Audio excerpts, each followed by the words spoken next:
आज का हमारा टॉपिक है रेपो रेट या फिर bank rate. It refers to the rate at which commercial bank take loan from RBI. ये उस रेट की बात करता है, रेपो रेट या बैंक रेट वो रेट है जिसे कमर्शियल बैंक लोन लेता है आरबीआई से। जैसे मान लेते हैं ये आरबीआई है, रिजर्व बैंक ऑफ इंडिया, सारे बैंकों का हेड दैट इज़ आरबीआई। और कमर्शियल बैंक, ये कमर्शियल बैंक है। कमर्शियल बैंक में कुछ कोई भी बैंक आ सकता है, जैसे SBI, Canara bank, PNB, any whatever.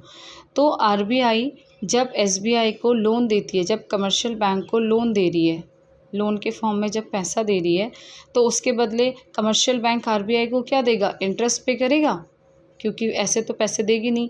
तो वो जो रेट ऑफ इंटरेस्ट होता है जो कमर्शियल बैंक को आरबीआई को पे करना पड़ता है, that rate is called a repo rate और बैंक रेट। अब रेपो रेट का मतलब है किस रेट में, यानी कि किस इंटरेस्ट रेट में कमर्शियल बैंक लोन ले रही है आरबीआई से, उसी को बोला जाता है रेपो रेट या बैंक रेट।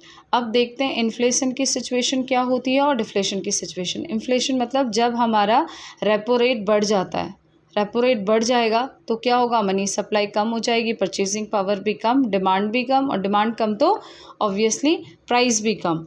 तो इस वाली सिचुएशन में inflation problem, control and stability in the economy. Inflation problem को कंट्रोल किया जाता है ताकि हमारी इकोनॉमी में, देश की इकोनॉमी में स्टेबिलिटी आए।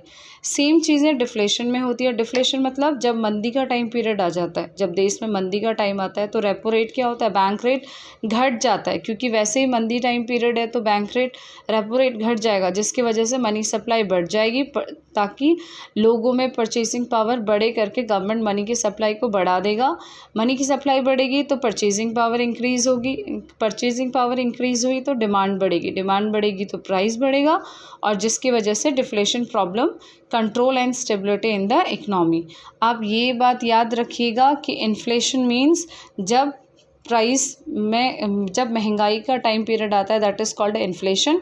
और डिफ्लेशन क्या होता है? जब मंदी का टाइम पीरियड आता है। देश के लिए ना इन्फ्लेशन अच्छी है और ना ही डिफ्लेशन, ना महंगाई अच्छा है और ना ही मंदी का टाइम पीरियड। तो दोनों को बराबर स्टेबिलिटी में लाने के लिए उसी हिसाब से आरबीआई अपने रेपो रेट को बढ़ाती है और घटाती है, देश की इकोनॉमी को, देश की सिचुएशन को बराबर करने के लिए।